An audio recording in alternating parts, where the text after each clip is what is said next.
¿Cómo están mis queridos hermanos en esta tarde?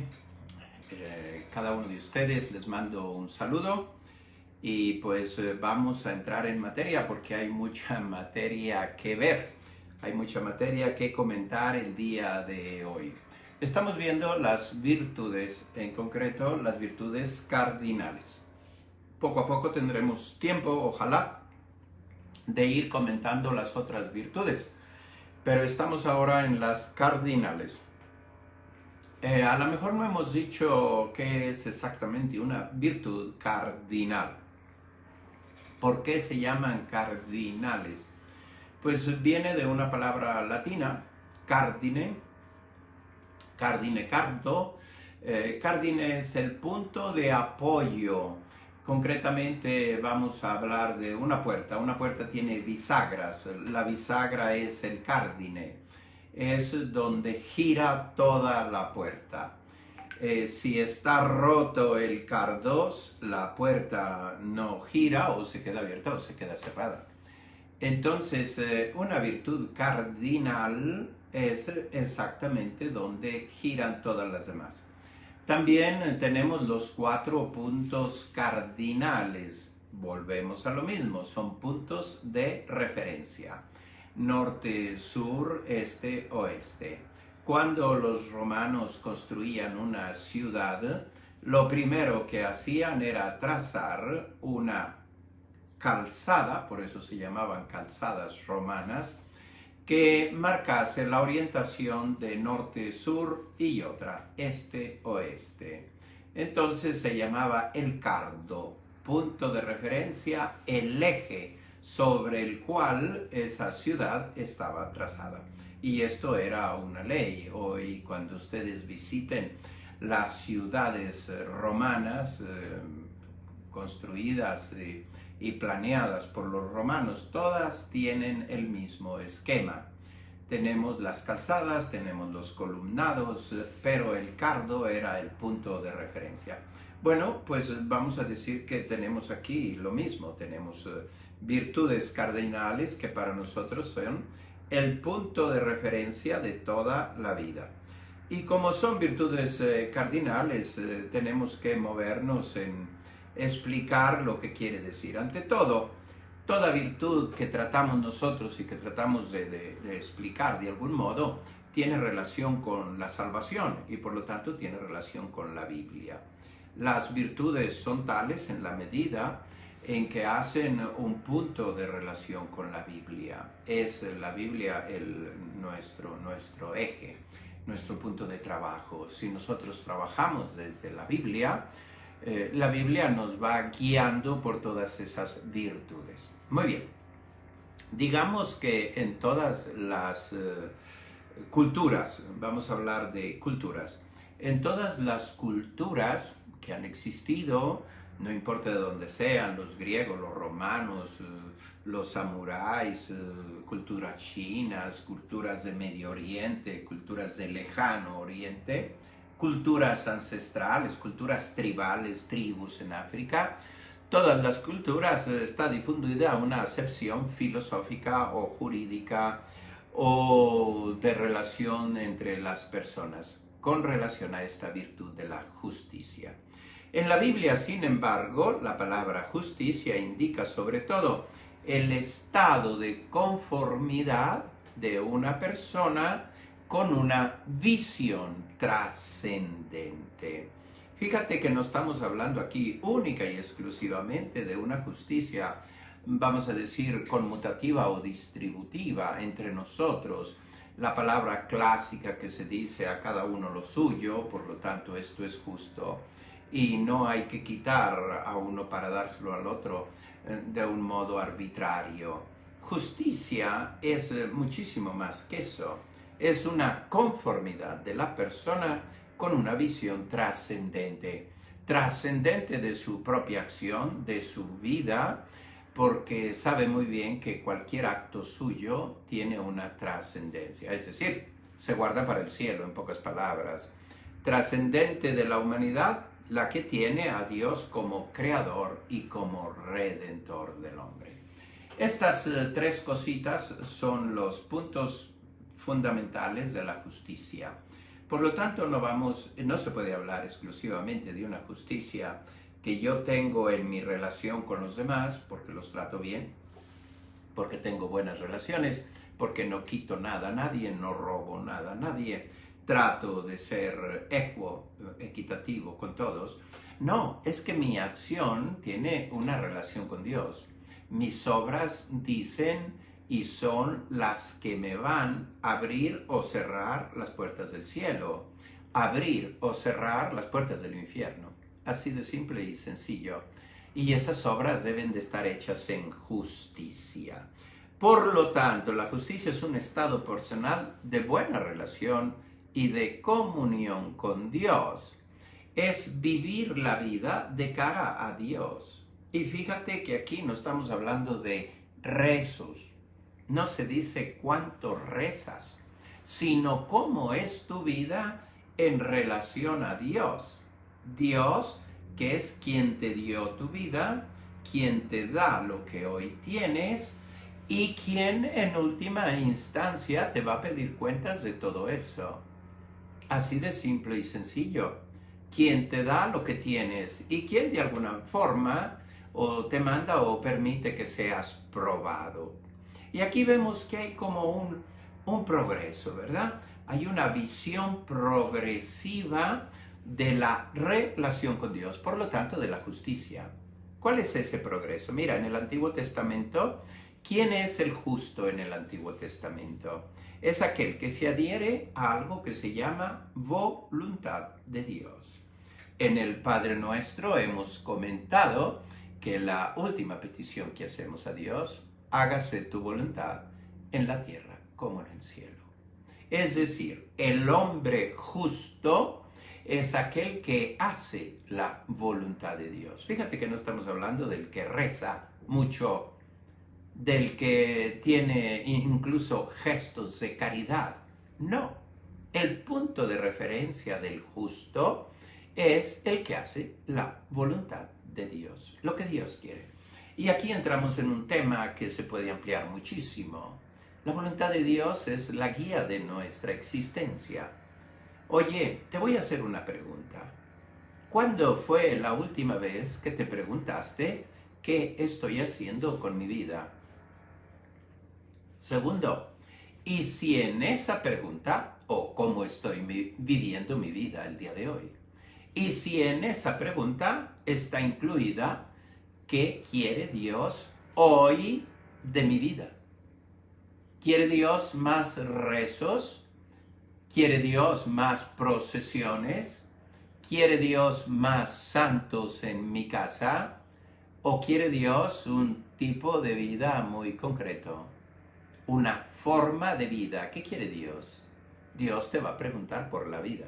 El justo, por lo tanto, incluso en el Nuevo Testamento, según la petición de Jesús, ¿qué quiere Dios de mi vida? Y fíjate que no nos hacemos esa pregunta, salvo en momentos críticos, cuando debería de ser un poco la continuidad o la forma normal de vivir las 24 horas. ¿Cuál es la voluntad de Dios para mí hoy? ¿Cuál es? ¿Qué tipos de deberes tengo que son los deberes que Dios me pide que cumpla? ¿Cuáles son también y hasta dónde llegan los derechos que tengo para no poder exigir más de los demás? Esto en relación con los hermanos. El justo es el que es fiel a una alianza con Dios.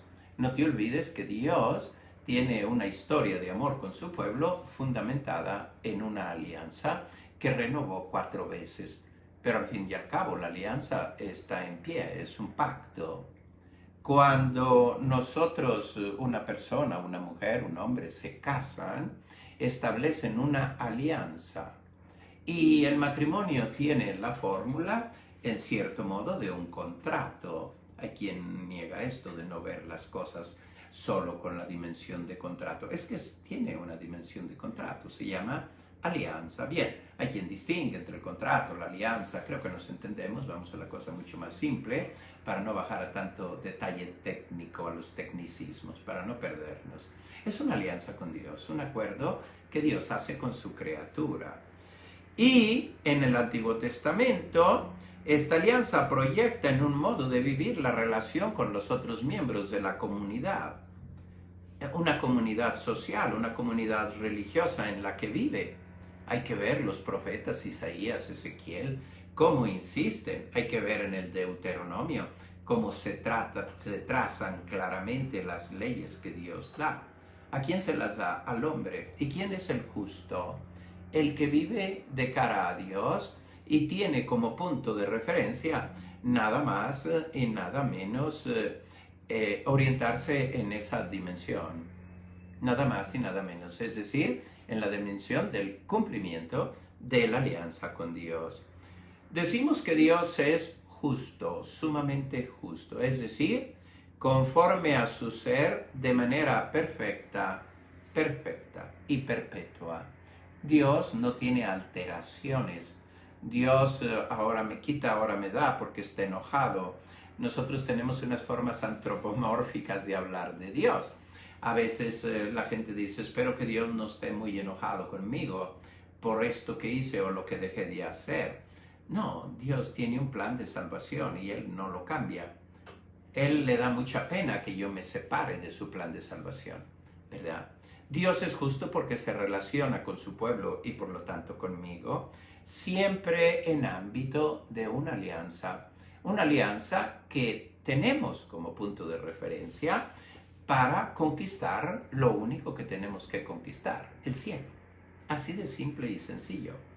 Bueno, de este punto de vista, por lo mismo, son comportamientos justos de Dios, todas las acciones que Él hace para acompañar a su pueblo, para salvarlo, para liberarlo y para garantizarle un futuro. Es decir, Dios vive en mi vida y se presenta como el justo, como el santo, como el que me ama, como el que me protege, como el que me cuida, como el que me lleva. No olvidemos que es una relación con una criatura libre, que soy yo, que usa de su libertad. Por lo tanto, y aquí viene un punto muy importante para que no nos perdamos, también es justo cuando castiga la infidelidad y el pecado. Pero hay una pequeña distinción que es muy importante. Cuando Dios castiga o permite un sufrimiento, no es simplemente para jalar las orejas y descargar un coraje que tiene. No, Él en realidad lo que quiere es que volvamos al camino de la justicia. Es decir, que volvamos al camino de la santidad para orientarnos nuevamente en sus preceptos divinos y poder llegar a la gloria eterna.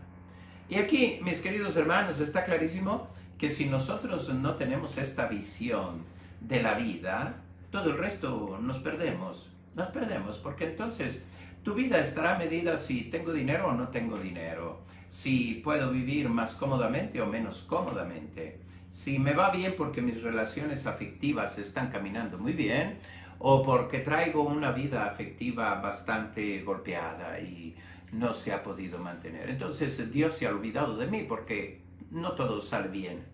Y todo depende del bien. Aquí es donde está el problema. ¿Qué significa que todo sale bien? En la mente de Dios sale bien todo aquello que me lleva a cumplir su santa voluntad para cumplir mi último fin, salvación eterna. Eso es bien. Por lo tanto, la misma enfermedad del justo la puede permitir Dios. Hay por ahí predicadores cristianos y algún católico también, porque los he escuchado, y pues la predicación me parece bonita. Decir que todo el que realmente sigue las leyes de Dios le va bien. Yo digo, sí, es verdad, le va bien. ¿Pero qué significa le va bien? ¿Que no tiene ningún problema económico? Creo que no. Porque la Biblia está llena de hombres justos, como mi querido Abraham, justo delante de Dios. Era justo delante de Dios, caminaba delante de Dios. Y sin embargo, Dios le pidió que sacrificara a su hijo. ¿Qué te parece? Abraham, que era hombre justo y le va bien, pero duró muchos años esperando un hijo y de una mujer estéril, cuyo hijo nunca llegó. Y nunca llegó en su juventud, evidentemente. Llegó muy tarde. Además, la mujer estéril. Y sin embargo, Abraham era el justo. Otro hombre justo, y aquí tenemos el prototipo del justo de los libros sapienciales, llamado Job. Entonces esto de que al justo le va bien con los ojos de Dios porque permanece unido a Dios y cumple su misión delante de Dios y se prepara. Pero la cosa es que en la tierra y en las pruebas que tuvo, perdió todos sus bienes, perdió todos sus hijos, se acabó todo. Y por último, el mismo hundido en enfermedades que dice que de sus llagas supuraban gusanos. ¿Qué te parece? Entonces esta predicación por ahí de alguno de los cristianos y algún católico de que, hombre, si tú vives en justicia delante de Dios, cumpliendo la voluntad de Dios, te va bien, hay que puntualizarla, yo creo, bastante. Así pues, la justicia tiene como dos dimensiones, una vertical, relación con Dios, y relación con tu último fin, el cielo, y otra horizontal. Entonces aquí ya entramos, ya entramos en una dimensión de entender un poco mejor. Cuando hablamos de justicia, ¿de qué estamos hablando? Normalmente de la horizontal. Oye, pero ¿dónde queda la vertical?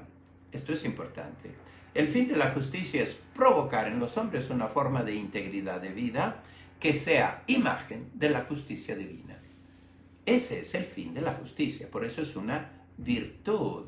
Y al mismo tiempo producir la retribución que Dios dará a los hombres sobre la base de sus obras buenas.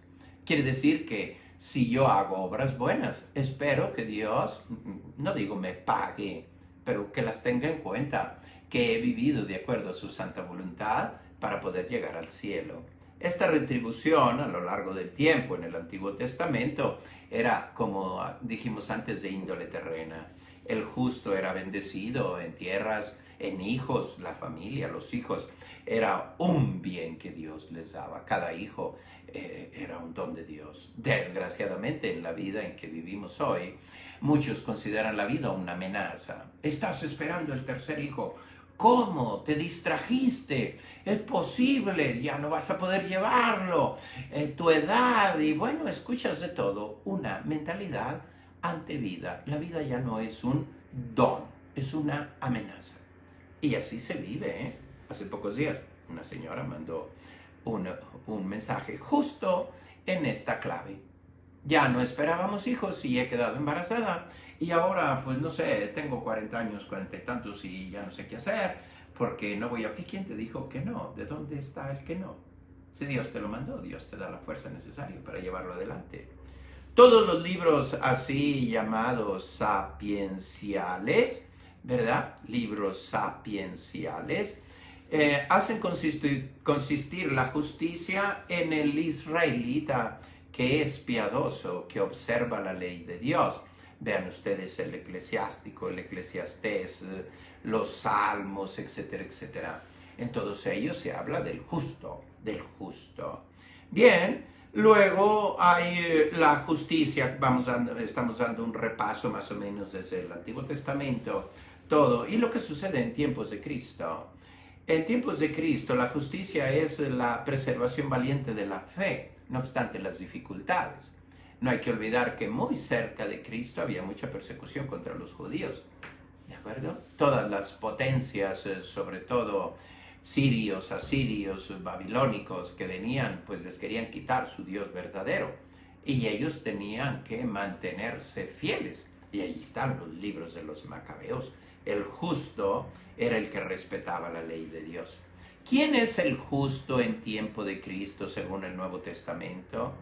¿Quién es el justo según San Pablo? Y aquí espero que lo entiendan bien, porque aquí estamos en el centro del pensamiento cristiano. Justicia indica la condición del hombre redimido, es decir, justos delante de Dios somos tú y yo en cuanto bautizados. Justos son todos aquellos que han recibido la redención que viene de los acontecimientos pascuales, de la pasión, muerte y resurrección de Jesucristo, y que hemos recibido el Espíritu Santo. Estos somos los justos. En el Nuevo Testamento, esta es la justicia. Entonces aquí le hemos dado vuelta a la tortilla un poco, si quieres tú. Entonces la justicia ya no es una conquista tuya de obras buenas que haces. Es un aceptar plenamente la redención que te fue dada. Es un aceptar vivir como Jesucristo. Es un aceptar vivir. Aceptar vivir. Y aquí es donde está tu parte. Pero la justicia como tal ya te la regaló Dios en Cristo. San Pablo llega a decir, si cuando éramos pecadores fuimos dignos de misericordia y Dios nos redimió por Cristo, cuánto más ahora tendrá misericordia de nosotros. Bien, pero esto no quita que tú redimido por Cristo, esto técnicamente se llama la redención objetiva. Es decir, Cristo te da el regalo, Cristo te ofrece el cielo, ya te abrió un lugar, tienes un lugar en el cielo y ahora te toca vivir de acuerdo a las leyes de Dios. Esa sería tu conquista, simplemente vivir de acuerdo. Ya tienes al Espíritu Santo como el guía, como el que te recuerda, como el que te sostiene, como la fortaleza. No te olvides que uno de los dones del Espíritu Santo es la fortaleza para caminar en la justicia. ¿Ok? Y eso te lo da el Espíritu Santo. Por lo tanto, la fe en Cristo y la conformación con Él mismo, conformación real por el bautismo, ¿verdad? Son el fundamento de la justicia cristiana. Tú eres el justo en cuanto que eres redimido. Es una experiencia del reino de Dios. El reino de Dios está aquí, está dentro de cada uno de nosotros. Él es el Rey, el Mesías, el que produjo un pueblo de justos, lo dice San Pablo en la segunda carta a los Corintios, capítulo 5, 21. Con su sacrificio nos ha liberado, nos ha sacado de la injusticia en que vivíamos delante de Dios, ¿verdad? Y esto es muy importante. La justicia, por lo tanto, ya te lo dije, no es una obra tuya que te estás ganando y hacer obras buenas, sino es solo una respuesta generosa para ser como Cristo. La justicia no es tanto de la observancia de la ley divina que tú le echas muchas ganas, sino tu aceptación de Cristo y vivir como Cristo, seguir a Cristo. Y aquí apropiarte en el buen sentido de los méritos de Cristo, porque Él es el que quita el pecado del mundo. No la quitan tus obras. Lo decimos nosotros en la misa todos los días cuando vamos a dar la comunión. He aquí el Cordero de Dios que quita el pecado del mundo. ¿Quién quita el pecado? ¿Tus obras o el Cordero de Dios? El Cordero de Dios. ¿Tú qué haces? Te apropias de ese Cristo que muere por ti. Además nos da el Espíritu Santo. Por lo tanto, el Espíritu Santo tiene como misión guiarnos en ese camino de apropiación de los méritos de Cristo. Eso es lo que nos justifica. Bien, en este campo podríamos hablar muchísimo de lo que nos asemeja y separa de los protestantes y de los cristianos, ¿verdad? Porque ellos entienden esto en otro modo, ¿verdad? No es fácil entenderlos. Para ellos, a partir de lo que te estoy diciendo, dice, yo ya estoy redimido, yo no necesito hacer obras. Las obras ya están hechas, ya Cristo murió por mí. Dice, sí, pero eso se llama la redención objetiva. Te queda la redención subjetiva, lo que tú sí tienes que hacer. Hasta aquí tenemos una visión de la justicia. Ahora me gustaría moverme en un campo un poquito distinto. Vamos a movernos en el campo como lo entendemos normalmente. Me quiero mover en este campo de lo que llamaríamos la justicia entre los hombres. Ya vimos la justicia con Dios, como tú eres un santo, etcétera, etcétera. Justicia horizontal. ¿Cuál es la definición clásica de justicia? Da a cada uno lo suyo. Bien, a cada uno lo suyo. Aquí pues nos encontramos que nosotros como personas vivimos de forma individual, pero vivimos también de forma social. Bien, y aquí pues esto nos está llevando a muchas consideraciones, porque si no, cuando hablamos de justicia nos vamos a perder, ¿no? Partes iguales a personas iguales es correcto. Según los méritos, también es correcto. Es decir, esto está claro. ¿Méritos en qué sentido? Estamos hablando de una justicia social horizontal. ¿Está claro? Porque de frente a Dios ya lo dijimos. Pero según los méritos, si eres estudiante y estudias mucho, has aprendido bien y te has empeñado, pues mereces una buena puntuación. Si no haces nada, pues no puedes. Con relación al cielo, Dios tiene para nosotros una misericordia infinita y ahí está la parábola de los trabajadores que fueron desde las 8 de la mañana a las 9, las 11, las 13 y las 5 de la tarde y dio lo mismo. Delante de Dios quiere que vayamos al cielo, pero no cabe duda que de frente a los hermanos sí existen los méritos. Oportunidades tienen que ser iguales para todos para ser justos. Que según los esfuerzos puedan ser las retribuciones, también, ¿verdad? A mayor esfuerzo, pues le viene retribuido. ¿Por qué? Porque hay un verdadero esfuerzo. Hay una dimensión social de todo esto. Y entonces un mundo socialista, una mentalidad socialista, y aquí entramos un poco en política, pues bueno, todos igualitos, y ahí hay gobiernos que han aplastado pueblos, hoy Venezuela, hoy Cuba, hoy Bolivia, la orientación de este gobierno en México, etcétera, etcétera, tiene una orientación socialista.